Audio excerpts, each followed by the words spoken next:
teman-teman dan Pak Denal. Kali ini saya akan mempresentasikan tentang salah satu teori ekonomi yaitu neoklasik. Oke. Pengertian dari neoklasik itu sendiri adalah bentar Pak. Nah, ekonomi neoklasik adalah teori luas yang berfokus pada penawaran dan permintaan sebagai kekuatan pendorong di balik produksi, penetapan harga, dan konsumsi barang dan jasa. Itu muncul di sekitar tahun 1900-an untuk bersaing dengan teori-teori ekonomi klasik sebelumnya. Salah satu asumsi awal utama ekonomi neoklasik adalah bahwa utilitas untuk konsumen, bukan biaya produksi, adalah faktor paling penting dalam menentukan nilai suatu produk atau jasa. Pendekatan ini dikembangkan pada akhir abad ke-19 berdasarkan buku-buku oleh William Stanley Jevons, Karl Menger, dan Lon Wallace. Teori ekonomi neoklasik mendasari ekonomi modern bersama dengan prinsip ekonomi Keynesian.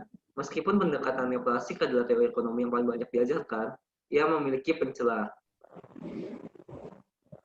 Tokoh-tokoh yang dikenal sebagai realis neoklasik beserta karya-karyanya tentang realisme adalah William Walford, Thomas G.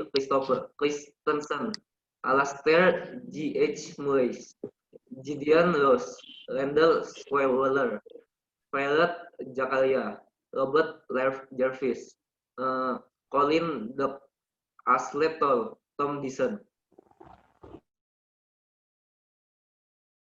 Semenjak didengungkan pemikiran Marx dan Engels memang tidak bebas dari penolakan para pemikir. Bahkan teori dikembangkan oleh Marx dan Engels ini juga mendapatkan penolakan dari kaum sosialis sendiri. Ditambah lagi dengan penolakan dari kaum liberal dan kapitalis. Adapun pemikir ekonomi dan kaum liberal lalu dimasukkan dalam suatu kelompok pemikir ekonomi yang disebut teori neoklasik. Karena pemikiran-pemikiran kaum neoklasik ini juga sekaligus merupakan pembaruan dan pembelaan terhadap pemikiran kaum klasik dan menanggapi kritik kaum Marxis. Para pakar neoklasik kala itu berusaha mengkaji ulang tentang pokok teori neoklasik yang dikritik oleh Marx, yakni dalam hal nilai kerja dan tingkat upah. Tingkat upah dan nilai kerja dianggap oleh Marx sebagai penyebab utama yang akan menentukan kejayaan kaum kapitalis.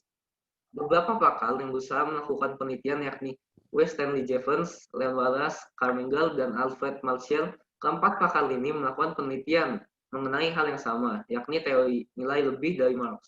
Dalam teori nilai lebih, Marshall keempat Marx surplus value ini diasumsikan bahwa usaha para kapitalis untuk mendapatkan laba setinggi mungkin akan menekan para buruh tekanan yang besar terhadap buruh akan membuat produk memberontak dan menggulingkan para kapitalis. Pada akhirnya, kekuasaan dan pemerintahan akan dipegang oleh para buruh. Proses ini diyakini Marx akan terjadi secara otomatis dan akan menjadi tanda keruntuhan bagi kaum kapitalis. Berdasarkan asumsi di atas, keempat pakar tersebut membuat penelitian secara terpisah dengan landasan teori ekonomi. Lalu kesimpulan yang mereka dapatkan rupanya sama. Dalam penelitian mereka didapatkan bahwa teori surplus value Marx tidak mampu yang menjelaskan tentang nilai komoditas atau modal.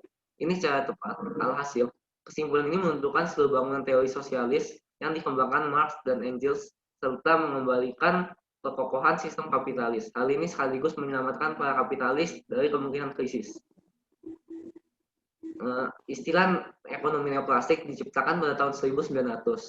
Ekonomi neoklasik percaya bahwa pelatihan pertama konsumen adalah maksimalkan kepuasan pribadi.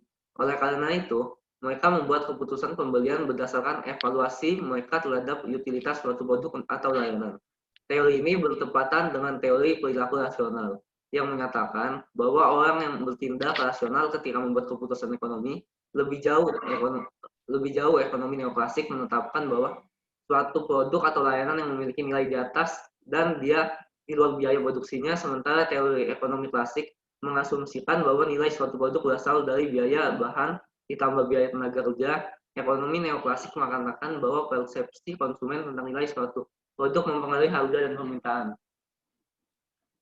Terima kasih teman-teman, sekian presentasi saya. Oke, kasih tepuk tangan dulu.